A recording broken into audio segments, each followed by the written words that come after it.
కంచె నరుగు వాణిని పాము కరిచింది. 3 దోషులుంటాయి. రాయి దొరిలించేవాడు దాని వలన గాయపడు. ఈరోజు అది వివరించాలనుకున్నాను కానీ ఓపిక లేని చేత దాన్ని ఏదైతే వచ్చే ఆదివారం వివరించాలనుకుంటున్నాను. మీరు ఇంటికి వెళ్ళిన తర్వాత దానిని గురించి ఆలోచన చేస్తూ వాక్యాన్ని చదవండి. దేవుడు మీకు కూడా అనేక సంగతులు తెలియజేస్తాడు. మనము దేవుని పిల్లలముగా ఉండడానికి ప్రయత్నం చేయాలి.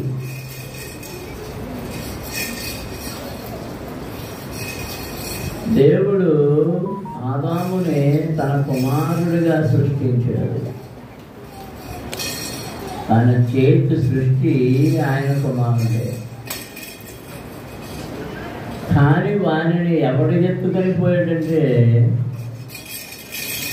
దేవుని మీద తిరుగుబాటు చేసిన సాతానుడు ఎత్తుకొని పోయి తన కుమారుని చేసుకున్నాడు.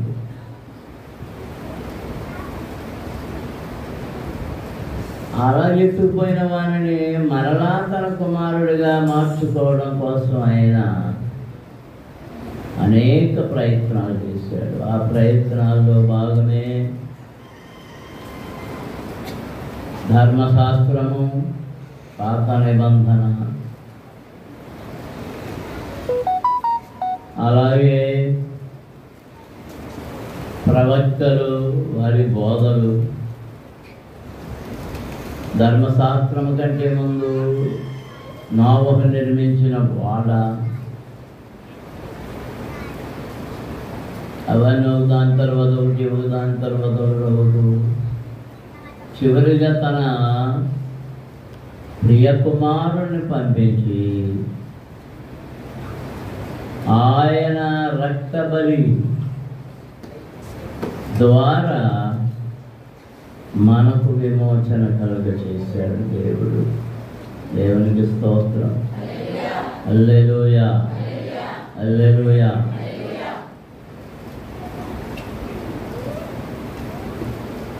నేనైతే నా దేవుని విడిచిపెట్టను, నా దేవుని యందు నమ్మిక కలిగి ఉన్నాను. నష్టం వచ్చినా, కష్టం వచ్చినా, బాధ వచ్చినా నేను ఏ దేవుని విడువను, యేసుని విడువను అనేవాడు తన రక్షణ కిరీటమును దక్కించుకోగలడు, కాపాడుకోగలడు. దేవునికి స్తోత్రం. హల్లెలూయా, హల్లెలూయా. ఇవాళ ఏం కీర్తన చదివారు? 48. మరి పోయిన వారం కూడా మరి మా నాని అది ఏమీ వివరించలేదు. ఈ 47, 48 2 కీర్తనలు, ఇవన్నీ వరుసగా మనం చూస్తుంటే కోరహు కుమారులు వ్రాసిన గీతం, పాడిన గీతం. 47వ కీర్తనలో వారు ఏమని పాడుతున్నారంటే, సర్వజనులారా తప్పట్లు కొట్టుడి, జయధ్వనులతో దేవుని గురించి ఆర్భాటము చేయుడి. యెహోవా మహోన్నతుడు, భయంకరుడు, ఆయన సర్వభూమికి మహారాజై ఉన్నాడు, మహారాజై ఉన్నాడు. దేవునికి స్తోత్రం. హల్లెలూయా. అందరూ స్తోత్రాలు చెల్లించండి. హల్లెలూయా, హల్లెలూయా.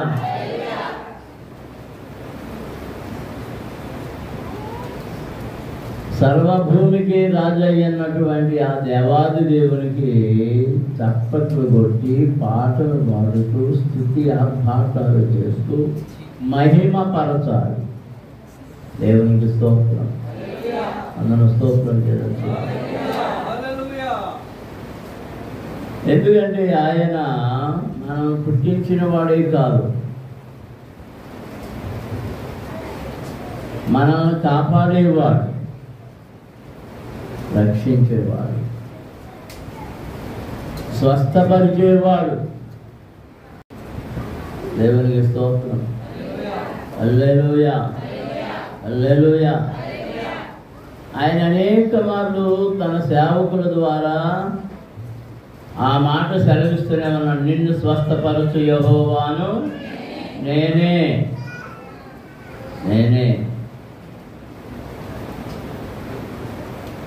కొంతమంది బలహీనతలు చెప్పుకోలేరు. వారికి ఇచ్చినటువంటి మాట లేక అభయం ఏది అంటే నిన్ను స్వస్థపరచు యెహోవాను నేనే. దేవునికి స్తోత్రం. హల్లెలూయా, హల్లెలూయా, హల్లెలూయా. అందునిమిత్తమే ఆయనకి ఏమని పేరంటే యెహోవా రాఫా. యెహోవా రాఫా.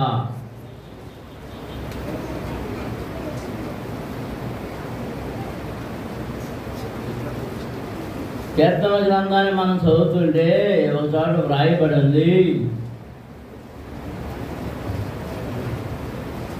దేవుడు తన వాక్కును పంపించి, యెహోవా తన వాక్కును పంపించి వారిని బాగు చేశాను. బాగు చేశాను. ఆ వాక్కు ఎవరు? ఆ వాక్కు ఎవరు అంటే మన యోహాను సువార్తలో మొదటి అధ్యాయం చదువుతున్నప్పుడు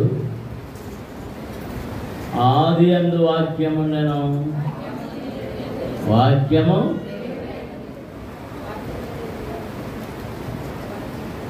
పద్నాలుగో వచనంలోకి వచ్చేటప్పటికి ఆ వాక్యమే శరీరధారి అయి కృపా సత్య సంపూర్ణుడిగా మన మధ్య నివసించెను. ఏది ఆ వాక్కు? శరీరధారిగా వచ్చిన వాక్కు ఏదంటే ప్రభు అయిన యేసుక్రీస్తు. నమ్మని వారు దేవునికి స్తోత్రాలు చెల్లించండి. హల్లెలూయా, హల్లెలూయా.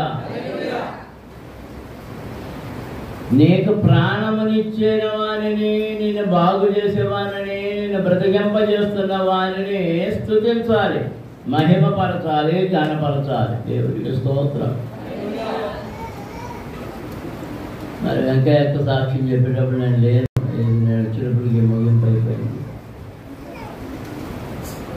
మరి మన్మోహన్ గురించి చెప్పుకుంటుంది, ఎలా ఉన్నాడు?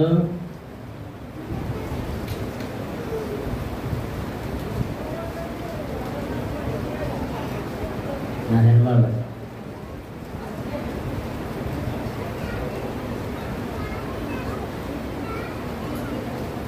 ఆయన మనకి ఇచ్చిన కృపను మనం సద్వినియోగం చేసుకోవాలి. రెండు వారాలు పనులు చెప్పినట్టే. అంటే అప్పటి నుంచి కట్టినప్పటి నుంచి 2 వారాలు, వెళ్ళేటప్పటికి 2 వారాలు, కట్టినప్పటి నుంచి 2 వారాలు, ఇప్పటి నుంచి.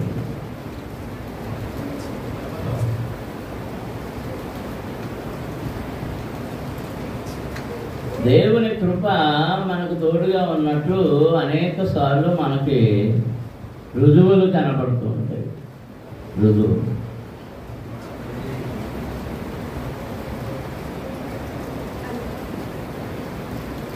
1984లో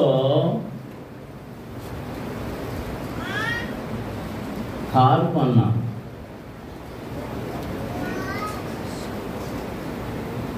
అప్పుడు దాని మీద పంగి నుంచి శ్రీను అని డ్రైవర్ వచ్చేవాడు, కాపులు కూడా.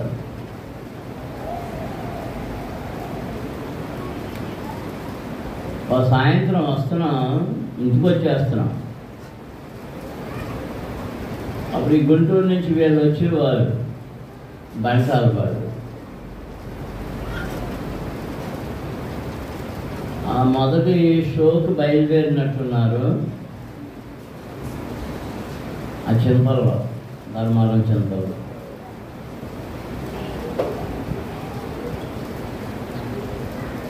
మేము మామూలుగా 40 కిలోమీటర్ల స్పీడ్ దాటదు. వస్తున్నాము. ఈ బంట వాళ్ళు సినిమాకి బయలుదేరి వెళ్తున్నారు. సడన్గా ఒక పిల్ల ఆ గుంపులోంచి ఎందుకు వచ్చింది, బయటకి ఇలా రోడ్డు మీదకి పరిగెత్తుకొచ్చింది. అంతే, కారు కింద పడింది. పడగానే స్పృహ పోయింది. ఏమైపోయిందని కంగారు పడ్డాము. వెంటనే కారులో ఎక్కించుకొని ధర్మారం మన డాక్టర్ గారి దగ్గర తీసుకొచ్చాము. చూసి పర్వాలేదులే అన్నారు. ఎంతో ఏంటంటే ఆ కూలోడు కూడా డాక్టర్ గారు కూలోడేనట, ఆ బండ్రోడు.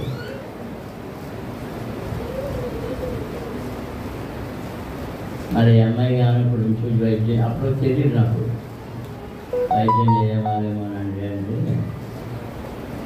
ఏం అక్కర్లేదు, కానీ 2 రోజులు పిల్ల పనిలోకి వెళ్ళదు కాబట్టి ఆ 2 రోజులు కూలిని ఏదో మందులకి డబ్బులు ఇచ్చేసి సరిపోతుంది, వెళ్ళిపోతారు, అవి మన పంట వాళ్ళే అని చెప్పారు.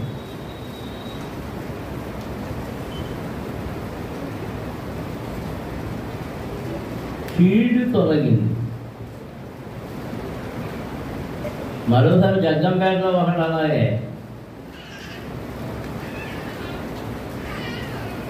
అప్పుడు చచ్చిపోయాడేమో అనుకున్నాం. మమ్మలను ఏ కీడుకి దేవుడు ఎప్పుడు అప్పగించలేదు. నా నమ్మదగిన దేవుడు ఆయన. దేవునికి స్తోత్రం. హల్లెలూయా, హల్లెలూయా. అందుచేత సర్వజనులారా తప్పకుండా కొట్టండి, తప్పకుండా కొట్టండి. మనం కొట్టమని కాదు, పాట పాడేటప్పుడు కొట్టడం కాదు. చాలామంది దేవుని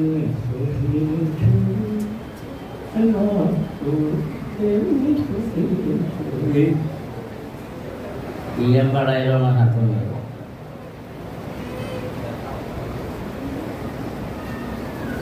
చదువు ఎక్కువయ్యాక బడాయి ఎక్కువయ్యి, బడాయితో పాటు ఏం జరుగుద్ది, దాన్ని ఏమంటారు మన భాషలో తెలదా, రోజులు.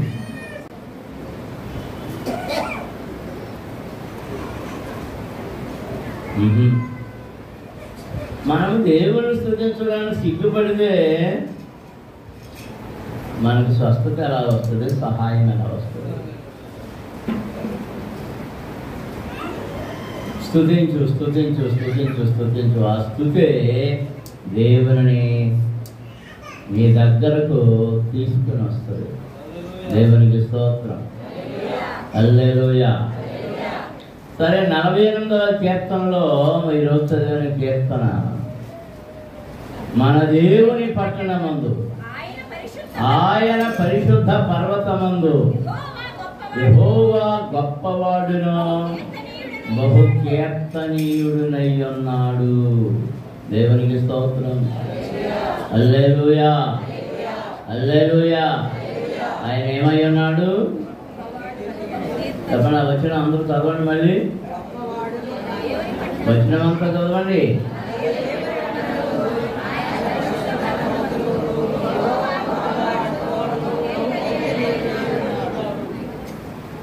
దేవుని పట్టణంలో ఏముంది? పరిశుద్ధ పర్వతం. ఆ పరిశుద్ధ పర్వతంలో ఎవరున్నారు? పర్వతం మీద యెహోవా ఉన్నాడు. ఆయన గొప్పవాడును బహు కీర్తనీయుడును. బహు కీర్తనీయుడు. దేవునికి స్తోత్రం. అందరూ స్తోత్రాలు చెల్లించుదాం. హల్లెలూయా, హల్లెలూయా, హల్లెలూయా, హల్లెలూయా.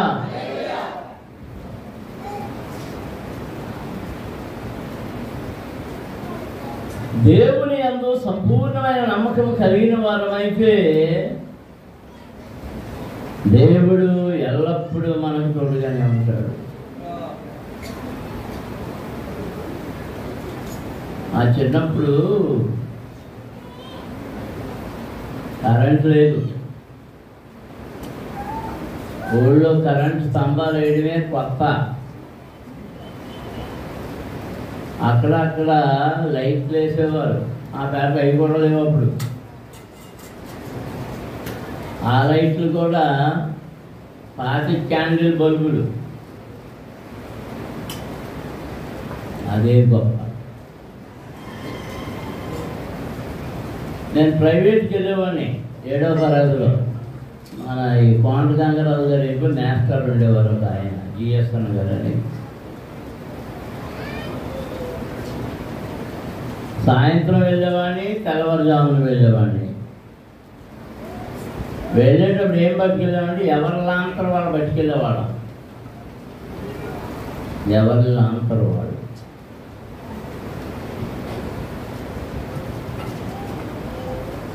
ఆ చేయడంలో లాంతరు ఉండేది కాబట్టి భయం ఉండేది కాదు. ఆ తర్వాత 9th 10th చదివేటప్పుడు కూడా మన గడ్డం భాస్కర్రావు గారి ఇంట్లో ఆశీర్వాదం మాస్టర్ ఉండేవారు. 8వ తరగతి నుంచి 8, 9, 10 కూడా ఆయన ఉచితంగా ట్యూషన్ చెప్పేవారు, లెక్కలు మాస్టర్ ఆయన. అక్కడ కూడా లాంతలు పట్టుకెళ్ళేవారు. కరెంట్ లేదు. నా ఇంట్లో కరెంట్ ఎప్పుడు వచ్చిందంటే ఆస్తి అందులో మార్చి నేను పెట్టించాను కరెంటు. కరెంట్ పెట్టాక దాని ఖర్చులు అద్దెలో నుంచి కట్ చేసుకుంటానని చెప్పి అప్పుడు పెట్టించాను. కరెంట్ లేదు. ఇప్పుడు కరెంటు లేని కావు లేదు.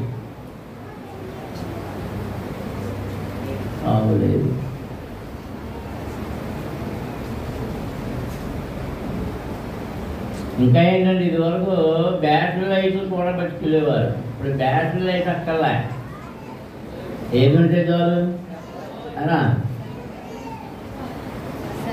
సెల్ ఉంటే చాలు. ఆ సెల్ ఎలా వెలిగించాలి నాకు రావట్లేదు. అది ఇంకా సంవత్సరం దానికి వచ్చేసింది.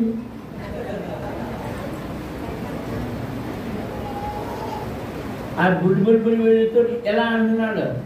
ఆ మేనత్ కొడుకు పెద్దవాడు ఆడు వస్తే మొత్తం అన్నీ నేర్పేసినట్టున్నాడండి. ఏంటి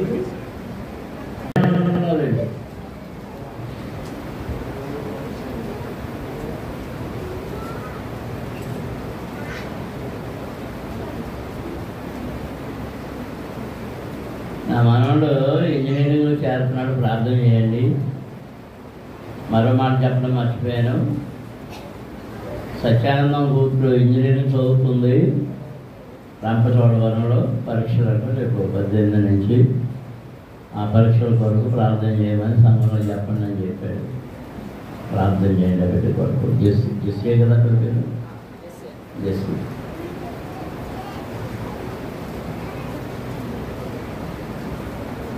మనము నిత్యము ఆయనను స్తుతించబద్దులమై ఉన్నాము. బహుకీర్తనీయుడు. మనం కీర్తన చేయడం అంటే భజన కొట్టడం. భజన అంటే మనది. దేవునికి భజన మానేసి మనుషులకు భజన చేస్తున్నాం.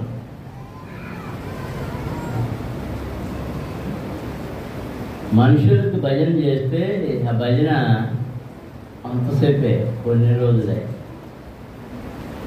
ఓ దూపమేస్తూ ఉంటారు, దూపమేస్తూ ఉంటారు. మా దొరగారని, మా రైతని, మాదని, ఇదని.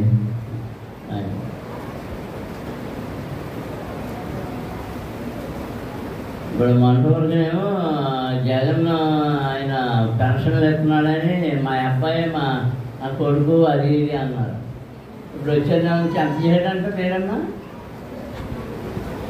చంద్రబాబు గారు 4,000 ఎత్తున్నాడు అంటే ఇంక ఇక్కడి నుంచి అదే ఆ బిల్లోడు బాగాలేదు, ఈ బిల్లోడు బాగున్నాడు అన్న.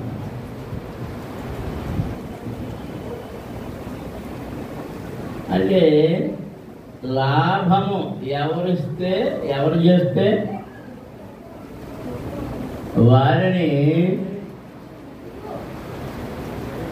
కీర్తించడం. అయితే వాక్యములు ఏం చెప్పబడిందంటే మనుష్యులను నమ్ముకున్నట కంటే, నరుణ్ణి ఆశ్రయించుట కంటే యెహోవాను ఆశ్రయించుట మేలు. దేవునికి స్తోత్రం. హల్లెలూయా, హల్లెలూయా, హల్లెలూయా. బావిలో నీళ్ళు ఉన్నంతసేపే తోడుకోగలం, నీళ్ళు అయిపోతే గోదావరి ఉంది, గోదావరిలో నీళ్లు ఎంతవరకు తెచ్చుకోగలం? ఆ రేవుల్లో కూడా ఇంకిపోతున్నాయి, నీళ్లు దొరక్క చాలా ఇబ్బంది పడాలి. కానీ మనము దేవుని ఆశ్రయించిన వారమైతే బండలో నుండి నీటిని ఉబికింపచేసి మన దాహమును తీర్చుతాడు. దేవునికి స్తోత్రం. హల్లెలూయా, హల్లెలూయా, హల్లెలూయా. అల్ల సైన్యములకు అధిపతి అయిన ఆ దేవుని స్తుతించెదము. అల్ల సైన్యములకు అధిపతి అయిన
హల్లెలూయా, హల్లెలూయా, హల్లెలూయా. తనను తాను ప్రేమించే మనుషుడు ఎంతమంది ఉన్నారు? తనను తాను ప్రేమించుకునే మనుషుడు. నన్ను నేను ప్రేమించుకుంటాను, మరి మీరు ప్రేమించుకోలేదు, మీరు మహాత్ములు. నన్ను నేను ప్రేమించుకుంటున్నాను అంటే ఆకలి అయితే అన్నం తింటాను,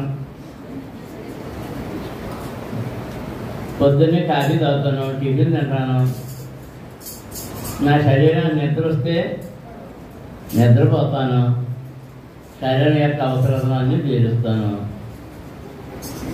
అని నన్ను ప్రేమించుకుంటున్నానా లేదా? చెప్పండి. ఎంతమంది తమను తాము ప్రేమించుకునే వారు ఉన్నారు? ఒక్క మాట చెప్తాను. చిన్నప్పుడు ఆటలు ఉండేవి, ఆటలు చిన్నపిల్లలు ఎక్కువ ఆడుకునేవారు. ఆ ఆటలో ఒక ఆట ఏంటంటే, నువ్వు దేనికి భయపడకుండా ఉంటావా? భయపడినా. పులి వస్తే ఏంటి జొన్నలు నూకలు ఎత్తాను, మేకలు కాస్తావా? కాస్తాను. పులి వస్తే గడపను ఉంటావా? జడవను. ఉప్పు అని మొహం మీద చూస్తాడు. ఉప్పు అనగానే ఏమవుతుంది? ఎందుకు చూసుకోవాలి? మరి జడవు కదా. అంటే కంటి గుడ్డిని ఎవరు కాపాడుతున్నారు? రెప్ప కాపాడుతుంది. వేగంగా గాలి వచ్చేటప్పుడు ఆ రెప్ప ఏం చేస్తుంది? అదే నిన్ను నువ్వు ప్రేమించుకోవడం అంటే. అయితే నిన్ను నీవు ప్రేమించుకునే దానికంటే ఎక్కువగా దేవుడు నిన్ను ప్రేమిస్తున్నాడు. నమ్మిన వారు దేవునికి స్తోత్రాలు చేయండి. హల్లెలూయా, హల్లెలూయా. ఆయన ప్రేమ నీకు కనబడటం లేదు. ఆయన ప్రేమ నీకు కనబడటం లేదు. ఆయన నిన్ను అత్యధికంగా ప్రేమించాడు కనుకనే తన ఏకైక కుమారుని లోకానికి పంపించాడు.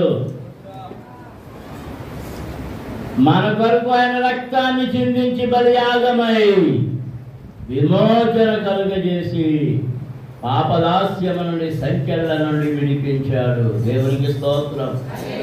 అందరం స్తోత్రాలు చెల్లించుదాం. హల్లెలూయా, హల్లెలూయా.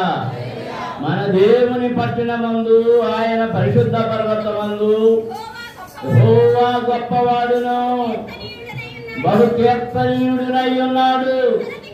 ఉత్తర దిక్కున మహారాజు పట్టణమైన సియోను పర్వతము రమ్యమైన ఎత్తుగల చోట ఉంచబడి సర్వభూమికి సంతోషకరముగా ఉన్నది. దాని నగరులలో దేవుడు ఆశ్రయముగా ప్రత్యక్షమవుతున్నాడు. రాజులు కూడిని, వారు ఆత్మగా కూడి వచ్చిరి. వారు దాన్ని చూచిన వెంటనే ఆశ్చర్యపడి భ్రమపడి త్వరగా వెళ్ళిపోయి వారు అక్కడ ఉండగా వణకును ప్రసవించు స్త్రీ వ్యాధులు వారిని పట్టను. తూర్పు గాలిని లేపి పరిస్థితి వాడలున్నావు. సైన్యములకు అధిపతి యెహోవా పట్టణమునందు మన దేవుని పట్టణమునందు మనం వినినట్టుగానే జరుగుట మనము చూసి ఉన్నాము. దేవుడు నిత్యముగా దానిని స్థిరపరచి ఉన్నాడు. దేవునికి స్తోత్రం. హల్లెలూయా, హల్లెలూయా. దేవా, మేము నీ ఆలయమునందు నీ కృపను ధ్యానించుదుము. దేవా, నీ నామము ఎంత గొప్పదో, నీ కీర్తియు భూయంతముల వరకు అంత గొప్పది. నీ కుడి చెయ్యి నీతితో నిండి ఉన్నది. నీ న్యాయములను బట్టి సియోను పర్వతము సంతోషించునుగాక, యోధా కుమార్తెలు ఆనందించుదురుగాక. దేవునికి స్తోత్రం. అందరము స్తోత్రం చెల్లించుదాం. గట్టిగా స్తుతించండి. హల్లెలూయా, హల్లెలూయా, హల్లెలూయా, హల్లెలూయా. ఎవడు దేవుని మీద ఆనుకుంటాడో వాడికి ఆయన సహాయకుడు. ఇశ్రాయేలీయులు 430 సంవత్సరాలు ఐగుప్తులో దాసత్వం అయిన తర్వాత బయలుదేరినప్పుడు మార్గంలో దాదాపు 45 ఏళ్ళు వాళ్ళు నడిచినప్పుడు 6 లక్షల కాల్బలం వారు ఐగుప్తు నుండి తెచ్చుకున్న ఆహారం అయిపోయింది. మోసి తెచ్చుకున్నారు. వారు తెచ్చుకున్న ఆహారం అంతా అయిపోయింది. ఈ మాట చాలా జాగ్రత్తగా వినాలి. వారు తెచ్చుకున్న ఆహారం అంతా అయిపోయింది. అందరి దగ్గర అయిపోయింది. ఎవరి దగ్గర ఏం మిగలదా? ఏ పిండి మిగలదా? వీళ్ళకి ఆహారం కావాలి. ఎలా? 6 లక్షల మంది జనాభా. ఎలా? వాళ్ళందరూ పెద్దలు వెళ్ళి మోషే దగ్గర గొడవ పెట్టినప్పుడు ప్రార్థన చేశాడు. ప్రార్థన చేయగా ఆకాశం నుండి వచ్చింది మన్నా. మన్నా ఆకాశము నుండి మన్నాను పంపిన దేవుని స్తుతించెదము.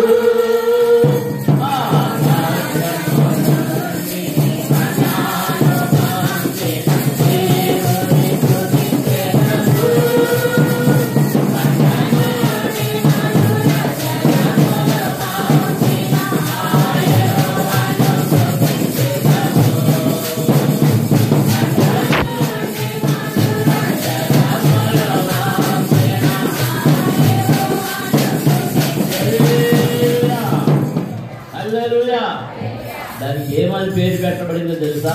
ఆకాశ ధాన్యం. ఏ ధాన్యం చెప్పాలందరూ? ఆకాశ ధాన్యం.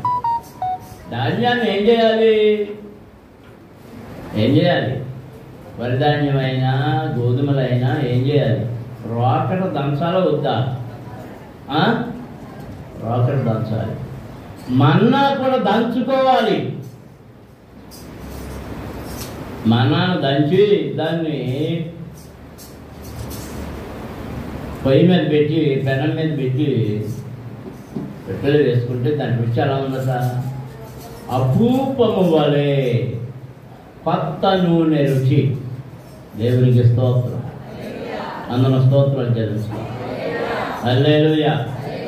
చూడండి, ఇక్కడున్న దాగి ఉన్న రహస్యం ఏంటంటే, నీ సొంత సంపాదన అంతా అయిపోయే వరకు పరలోకం తెరవబడదు.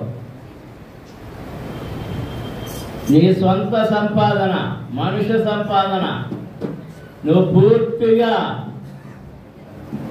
నిరాకారుడు అయిపోయి నీ చేతులు రక్తహస్తాలు అయిపోతే అప్పుడు తన పరలోకపు ధననిధిని ఆయన తెరుస్తున్నాడు. దేవునికి స్తోత్రం. అందరూ స్తోత్రాలు చెల్లించుదాం. హల్లెలూయా, హల్లెలూయా. సరే, కొద్ది రోజులు గడిచింది. ఆకాశం తెరవబడింది. ఏమొచ్చింది? ఆకాశ ధాన్యం ఇవ్వబడింది. కొంతకాలం గడిచేటప్పటికి దేని మీద తిరిగిందంట? మాంసం మొక్కల మీద. మాంసం మొక్కల మీద. రాజు ఏంటేనా అన్నాడు. అసలు నువ్వు ఏంటనో చెప్పు, మన రాత్రి గోంగూరని నాకు మాసం అన్నాడు. నేను దెబ్బకొచ్చింది అదేనయ్యా. ఎందుకంటే ఈ మేకలు కానీ కోళ్ళు కానీ మీరు చాలాసార్లు చెప్పారు, ఫ్రెష్గా మీరు కోడి పోయించుకోండి, దానివల్ల దోషం ఉండదు. కానీ మీరు వెళ్ళి కొడుకు కొట్టేయమంటే ఎక్కడి నుంచి తీసుకొడతారు? అయ్యాల అది ఎప్పుడు కోసాడో ఆ ఎండకి వెళ్ళిపోయి ఉంటుంది. అదేమవుతుందంటే మాగిపోతాయి.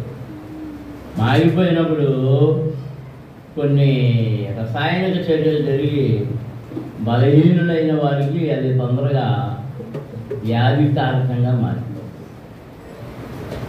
ఇప్పుడు మాంసం మీద జరిగింది. మాకు మాంసం కావాలి, మాంసం కావాలి, మాంసం కావాలి అని సన్నగడం మొదలుపెట్టారు.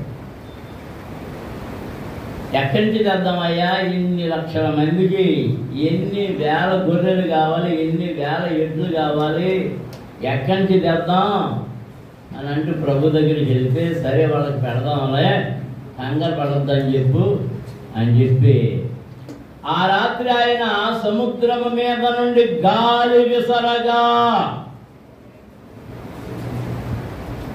పొద్దున్న తెల్లారేటప్పటికి వాళ్ళ గుమ్మాల నుండి ఏమున్నాయట? పూరేడు పక్షులు. వాటన్నిటి పట్టుకుని వండుకుని వాళ్ళ కడుపారా తినడం మొదలుపెట్టి మనసారా నోరారా. కొంతమందికి వారం రోజులు వరుసగా మాంసం తిన్నా ఇంకేమైనా తినిపిస్తుంది? తినేస్తున్నారు. ఎంతవరకు తిన్నారట? ఆ మాంసం వాళ్ళ పళ్ళల్లో చిక్కుకుపోయి నోట్లు వాసన కొట్టేసి పురుగులు బట్టి అంతవరకు తింటనే ఉన్నారు. దాంతో వాళ్ళకి వ్యాధులు ప్రారంభమైనవి. ఆహారం అయిపోయినప్పుడేం పరలోక ఆకాశపు వాక్యంలో చెప్పారు. మాంసం కావాలన్నప్పుడేమో పక్షులను రప్పించడం కోసం సముద్రపు గాలిని విసర్జన చేశాడు. ఆ గాలి వారికి మాంసం పట్టుకొచ్చి ఇచ్చింది. అన్న దేవునికి స్తోత్రం చెల్లించాలి. హల్లెలూయా. వారి ప్రయాణంలో మంచినీళ్ళు దొరకని చోటుకు వచ్చారు. నీళ్ళు లేవు. మళ్ళీ కొనుక్కున్నారు. మోషే దేవుని సన్నిధికి ఏడుస్తూ వెళ్ళాడు. మోషే ఎదుట ఉన్న బండ దగ్గరికి వెళ్ళి ఆ కర్రతో ఆ బండను కొట్టి ఉన్నాడు. ఆ బండను కొట్టగానే ఆ బండలో నుండి నీళ్లు ప్రవహించడం మొదలైనవి. 6 లక్షల మంది జనము. మరి ఎన్ని రోజులు తాగారు? అది నాటి నుండి నేటి వరకు ప్రవహిస్తూనే ఉంది. దేవునికి స్తోత్రం. అందరము స్తోత్రం చెల్లించుదాం. హల్లెలూయా. దేవుడిచ్చిన దానిని ఎవడు ఆపలేడు. దేవుడే ఆపాలి. దేవుడిచ్చిన మన్నా ఎప్పుడు అయిపోయిందో తెలుసా?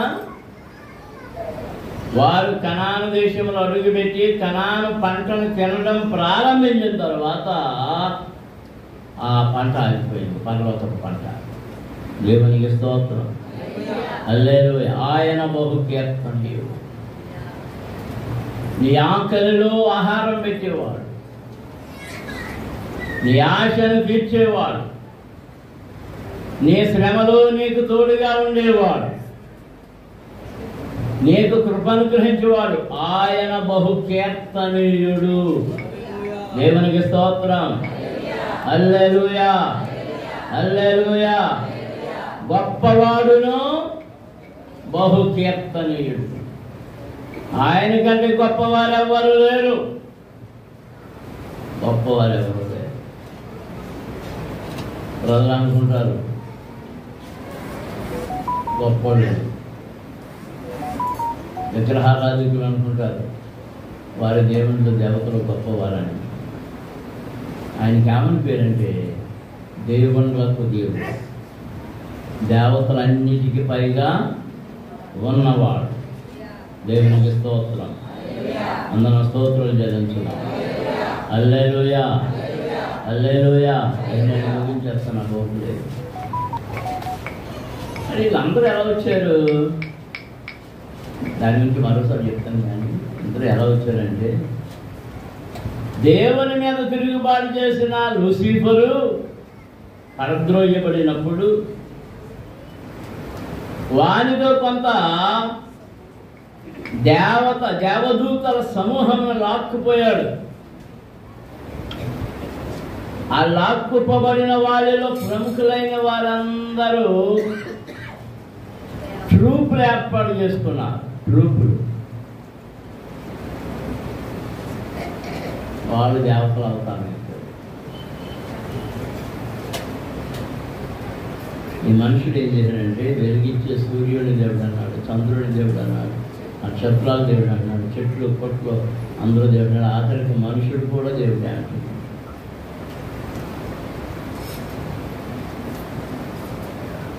ఆయనతో పాల్చదగిన వాడు ఎవ్వడు లేడు.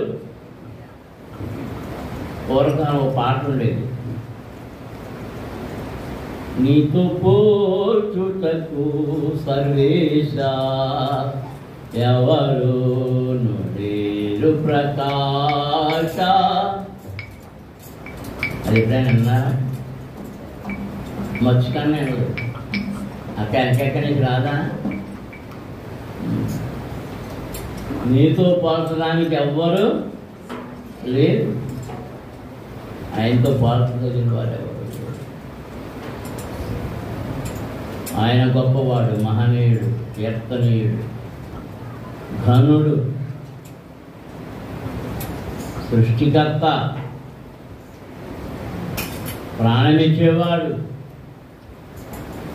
ఆదరించేవాడు, స్వస్థపరిచేవాడు. దేవునికి స్తోత్రం. అందరూ స్తోత్రాలు చెల్లించుదాం. హల్లెలూయా.